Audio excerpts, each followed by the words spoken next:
Maître Fatimata Mbaye mi salminima. Mi salmitima, jam salmine.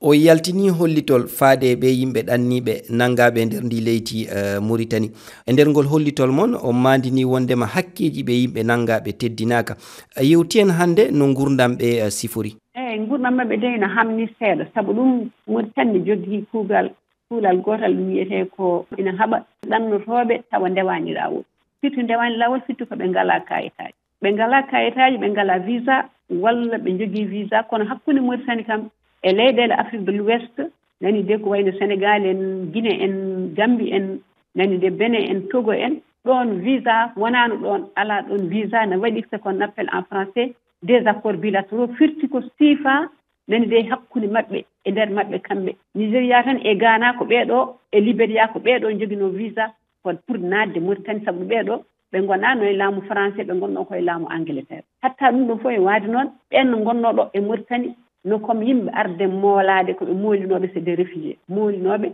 nani de guila les années 90 hitande ujunere temeɗɗe jeenayyi e capanɗe jeenayyi nani guila nden eɓe ɗo hen nani ɓen nan ɗo hen desiɗo dañi galleji fewni galleji sukaɓe mumen ko ɗo jibina sukaɓe mumen ko ɗo janggata kañumen koye mumen ko ɗo liggoto joni noon laamu waɗi kayitaji e HCR ɓe mbaɗi ko wiyete carte de séjour ko woni kartal natal ganduɗa ngal kañum hokkata ɓe haqqe e heddade leydi ndi liggade hen e janggude hen joni noon haala ka ummi koto carte séjour o dawal mum juutani dawal mum juutani sabu ɗum dawal ngal ko hitande wotere ɓe mbaɗani duuɓi ɗiɗi ɓe mbaɗani duuɓi tati aɗani joni France carte séjour ko duuɓi 10 nani banggue goɗɗo kadi woni hen goni carte séjour ko duuɓi 5 nani en Amérique sa yi toon joni saɗa jogui carte green carte ko duuɓi 5 kono leyɗele Afrique ɗe enen kam en gandano ɗum ɗon ko joni puɗɗen andude ɗum ɗon ɓe nanni en hen sukaɓe ɓe woni hen winditiɓe dañi kartal ngal kono carte ɗe ne wayno comme oɗo saaha joni kode gasɗe woni hen kadi ko winditinoɓe e décembre ɓennuɗo ɗo ndu hitande ɓen mayde ɗo nde kono ɓen keɓani taw kayitaji keeɓi tan ko Rossi o noon police ne wawi fottude joomum wiya Rossi o yonani Rossi o no yona sabu Rossi o ko ɗum so heeɓa ala Rossi o wawa addode kartal ngo minen noon ko caɗele ɗen ɗon ko ɗum ko caɗele ɗe garata ko yimɓe arɓe kañumen ina jiɗi yaade yiɗɓe yaade ɓen kañumen ko goɗɗum sabu ɗum ɓen ɗon ɓe joɓat kaalisaji mabɓe ɓe dokkata ko yimɓe wonɓe nan ɗon Mauritanie nani hen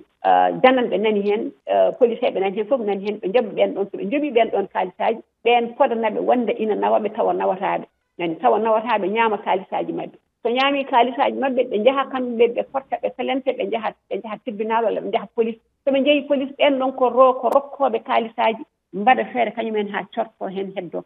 kamɓe arɓe fortude pelente ɓe keddo e haala ka hande oɗo duman hande o saaha ɗo jaareten ɗo ina muusi seeɗa sabu ɗum ɓe pattat joomum tan ɓe nanga ɗum walla ɓe jaaha e jammaji ɗi ɓe jaaha e galleji ɓe gandi ɗiɗo galleji e ɗeɗo leeɗe ɓe gandi ko jananɓe koɗi hen ko étranger ɓe koɗi hen ɓe pugga dammuɗe mumen e daltira ɗumen ɓe mbiya ɗumen ngar police joomum so yettima police on jogui carte séjour hay son jogui yahata tan ko yoɓɓani ma totta kaalisal seeɗa ɓe goppa ɗum yaaha soɓe goppi ɗum yeehi balɗe tati ɓe garoya ɓe gartira ɗum kadi soɓe gartiri ɗum ɓe jolnanɓe kamɓe foof e biir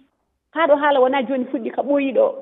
maître ɗe golle walla ngal pellital ngal hooreɓe leydi Mauritanie ƴetti ɗo ɗum waɗi caggal lebbi seeɗa yo Mauritanie siifidu kamɓe e dental leyɗe Europe sifande fatinde haɗugol ɗalle ɗe rewani e saria beele ɗiɗo ɗiɗi wona yaaduɗi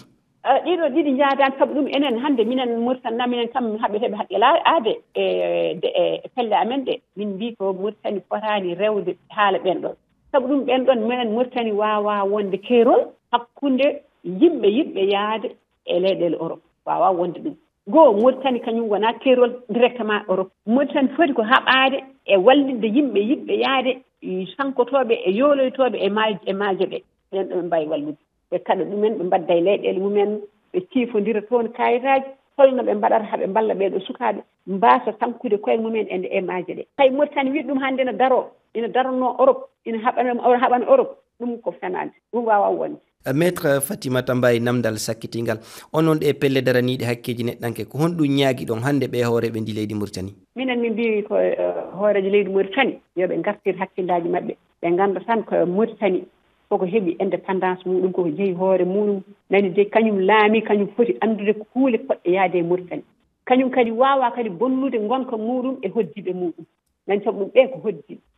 koɓe hoddiɓe nani kadi koɓe yimɓe no men ni no amen ni donc so tawi ɓe jogui probléme aji walla ɓe jogui caɗele laamu ngu foti ko wallude ɓe haa caɗeele ɗen ndegle kamɓe ɓe ngalaa kayitaaji ɓe noddeya ɓe ngar ɓe mbindoto ɓe ndokkee kayitaaji yiɗɓe hoodde ɓe koota ko goonga a waawa laamu fof ina jogii haƴƴe e wiide wonde min ko hasaba nanngam naatata e leydi am ko ɓeeɗo njotto ɗo ɓe njottaako ɗo et cetera laamu fof ne jogii droit e waɗde ɗum ɗo kono kadi no waɗirtee ni yaataw ina rewi laawol. Maître Fatimata Mbaye mi yettiima sanne a jaaraama. Allah jaaraama.